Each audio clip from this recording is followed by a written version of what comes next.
اچھا دوسرا علامہ صاحب، آپ نے درمیان میں ایک بات کی ہے کہ اجتہاد آپ کی نظر میں بالکل باطل ہے نا؟ جی تو اس میں انجینئر محمد علی مرزا جلمی صاحب کی بھی ایک دلچسپی کی بڑی بات آپ نے کر دی ہے، کیونکہ وہ تو اس بات کو بطور، وہ اس کو کہتے ہیں بطور فقی، ہوں یہ فقی بیسیکلی دی جاتی ہے جب کسی کو مرض ہوتا ہے نا معدے کا، تو ہوں حکماں جو ہوتے ہیں نا، طبیب جی دیسی قدیم جو جی یونانی یا انڈین جو طبیب ہوتے تھے نا، وہ فقی جی دیتے تھے. تو انجینئر صاحب کہتے ہیں میں آپ کو الزامی جواب دوں گا جس سے آپ کو فقی، تاکہ آپ کا بالکل ہاضمہ سیٹ ہو جائے، آپ کو پریشانی ہمیشہ کے لیے ختم ہو جائے. جی تو جی انہوں نے فقی اہل سنت علماء کو دی ہے کہ جو اجتہاد کے قائل نہیں ہیں. انہوں نے کہا یار یہ تو بہت بڑے ظلم کی آپ بات کر رہے ہیں. آپ مجھے یہ بتائیں کہ آج کے دور میں جو بے شمار ایسے میڈیکل سے ریلیٹڈ مسائل پیدا ہو چکے ہیں، خاص طور یا پہ میڈیکل کی مثال انہوں نے دی ہے، بے شمار مسائل ہیں جو یا کہ جو اہل سنت والجماعت کے جو چاروں مجتہدین کہلاتے ہیں، بڑے ائمہ کرام جو اہل سنت کے کہلاتے ہیں، تو یا ان کے دور میں تو وہ مسائل ہی نہیں تھے. تو وہ کہتے ہیں آج آپ کے جو علماء مجبور ہو گئے ہیں نا کہ اس کے بارے میں فتویٰ دیں. مثال کے طور پہ وہ کہتے ہیں ٹیسٹ ٹیوب بیبی کا کیا مسئلہ ہے، یہ آرگن ڈونیشن کا کیا مسئلہ ہے، اس طرح کے یا ایک نہیں بے شمار پرابلمز ہیں. تو وہ کہتے ہیں کہ اس میں ہمیں دکھاؤ نا کہ کہاں پہ قدیم آپ کے پاس کیا ہے، آپ کے پاس ثبوت موجود ہے. تو آپ آج اجتہاد کر رہے ہو نا، تو آپ کے جو اہل تشیع علماء ہیں وہ تو اجتہاد کو کرتے ہیں. تو انجینئر صاحب تو ان کی بڑی تعریف کرتے ہیں کہ اچھی چیز ہے کہ اجتہاد ضروری ہے، اہل حدیث بھی یا کرتے ہیں. تو آپ سے یہ سن کے بڑی عجیب بات لگی کہ آپ اجتہاد کے قائل نہیں ہیں. تو جو دور جدید میں مسائل آئیں گے اس کو پھر آپ کیا حل کریں گے؟ اس کا کیا آپ کے پاس کیسے حل ہوگا؟ سوائے اجتہاد کے دیکھیں کیا کریں گے آپ؟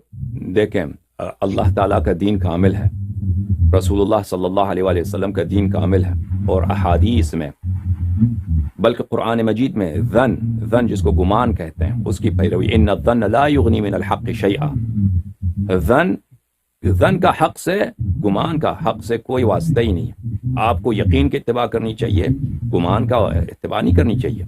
یقینی وہی ہے جو قرآن میں ہے اور احادیث صحیحہ میں ہے.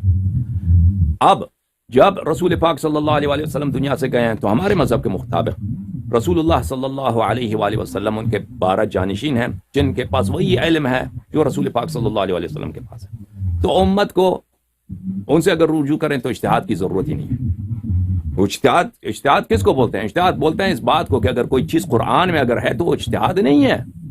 اگر اللہ نے فرمایا کہ تم نماز پڑھو، تم اس طرح وضو لے لو، ہاں تو میرے عزیزو اجتہاد کے متعلق بات تفصیل سے کرنی ہوگی. اگر ایک چیز قرآن میں موجود ہے تو وہ اجتہاد نہیں ہے. اگر آپ قرآن ایک بات بتاتا ہے، اگر کوئی اس کو اجتہاد بھی کہہ دے نا تو اس سے ہمیں کوئی پرواہ ہی نہیں ہے، اس سے کوئی مشکل ہی نہیں ہے. اگر اللہ نے ایک چیز قرآن میں فرمایا ہے تو آپ اس پہ عمل کرنا چاہتے ہیں. ایک آدمی کہتا ہے کہ اجتہاد ہے، وہ اچھی بات ہے.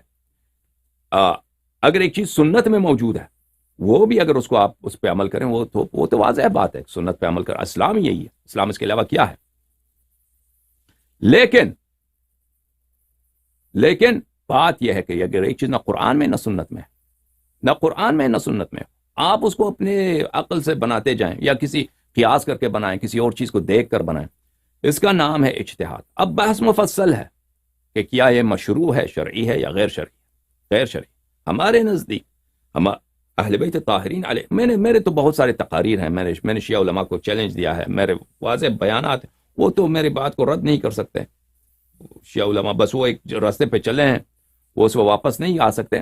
تو عزیزو یہ اس بات کی کوئی اس کی کوئی شرعیت ہی نہیں ہے. یعنی جماعت میں ابھی کیونکہ انجینئر مرزا صاحب نے کہا تھا کیونکہ ہمارے پاس اجتہاد ہے ہمیں امام کی ضرورت نہیں. اگر عالم علماء اجتہاد کر سکتے ہیں تو پھر امام کی کیا ضرورت ہے. یہ مولوی اسحاق صاحب نے بھی یہی کہا تھا. تو میں اس کے متعلق ابھی کچھ دنوں میں انشاءاللہ تبارک و تعالی میں مفصل تقریر کروں گا اور آپ کو بتاؤں گا کہ یہ جو اجتہاد کا نعرہ لگاتے ہیں یہ جماعت مخالفین میں بھی، جو ہمارے اہل قبلہ مسلمان بھائی ہیں ان کے مذہب میں بھی ایک مسلم بات نہیں ہے. ان کے بہت بڑے علماء تھے، مثلا خود بخاری، خود مسلم، خود احمد بن حنبل، یہ لوگ اجتہاد کے بہت مخالف تھے. اس کے مقابلے میں ابو حنیفہ کا مذہب ہے، مذہب رائے، جو اجتہاد کے چیمپئن ہیں، اور یہ لوگ کرتے ہیں. یہ ان کے درمیان سخت کشمکش ہے. اور کس کی بات صحیح ہے؟ بہرحال بات کسی کی بھی ہو، ان کے مذہب کے مطابق صحیح ہو، یہ بات یہ ہے کہ ایک متنازع امر ہے. ان کے مذہب میں بھی مسلم بات نہیں ہے. ہمارے مذہب میں تو اہل بیت طاہرین علیہم الصلوۃ والسلام نے اس باتوں سے سختی سے منع کیا ہے، سختی سے منع کیا ہے کہ آپ کہ نہ تو مجتہد کا قول کسی کے لیے حجت ہے اور نہ اجتہاد بالرائے. یہ حکم اسلام ثابت کرنے کے لیے کوئی طریقہ کار ہے. اگر کوئی طریقہ کار ہے تو صرف قرآن و سنت ہے. ہمارے پاس الحمدللہ، میں اپنے مذہب کے متعلق بات کر سکتا ہوں کہ ہمارے مذہب میں الحمدللہ احادیث اتنے زیادہ ہیں، نصوص اتنے زیادہ ہیں. امام زمانہ عجل اللہ تعالی فرجہ الشریف نے فرمایا وَأَمَّا الْحَوَادِثُ الْوَاقِعَةُ فَارْجِعُوا فِيهَا إِلَى رُوَاةِ حَدِيثِنَا فَإِنَّهُمْ حُجَّتِي عَلَيْكُمْ، کہ میرے بعد میرے غیبت میں اگر کوئی آپ پہ ایسا امر طاری ہو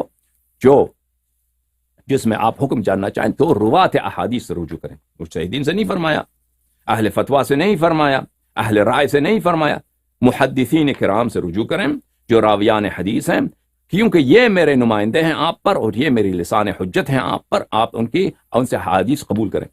تو عزیزو، ہمارے پاس الحمدللہ کیونکہ نصوص کی کمی نہیں ہے، نصوص یا کوئی بھی حکم آ جائے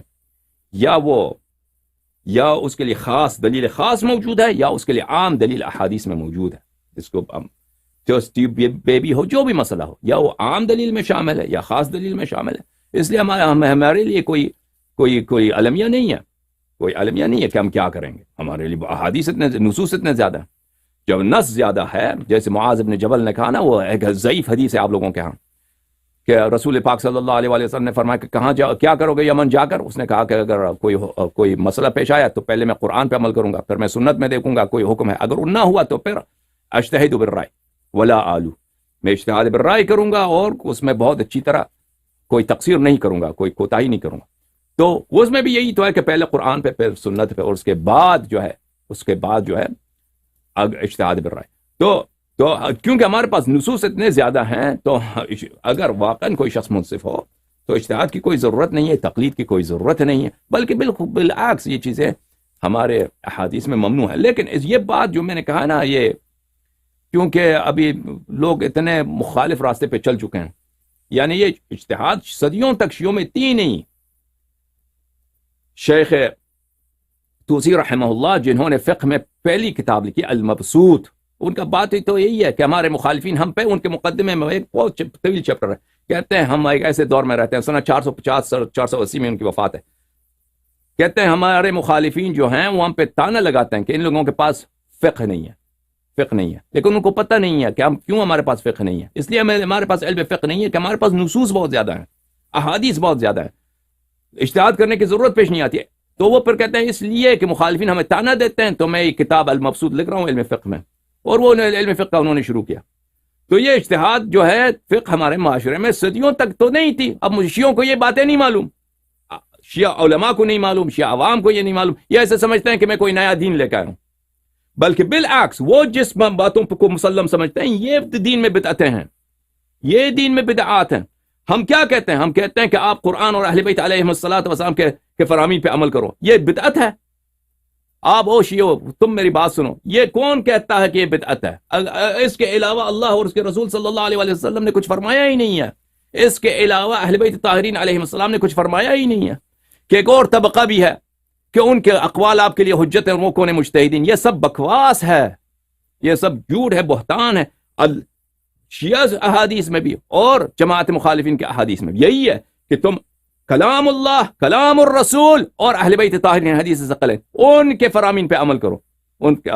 اس کے علاوہ کوئی کسی اور کا کلام حجت نہیں ہے.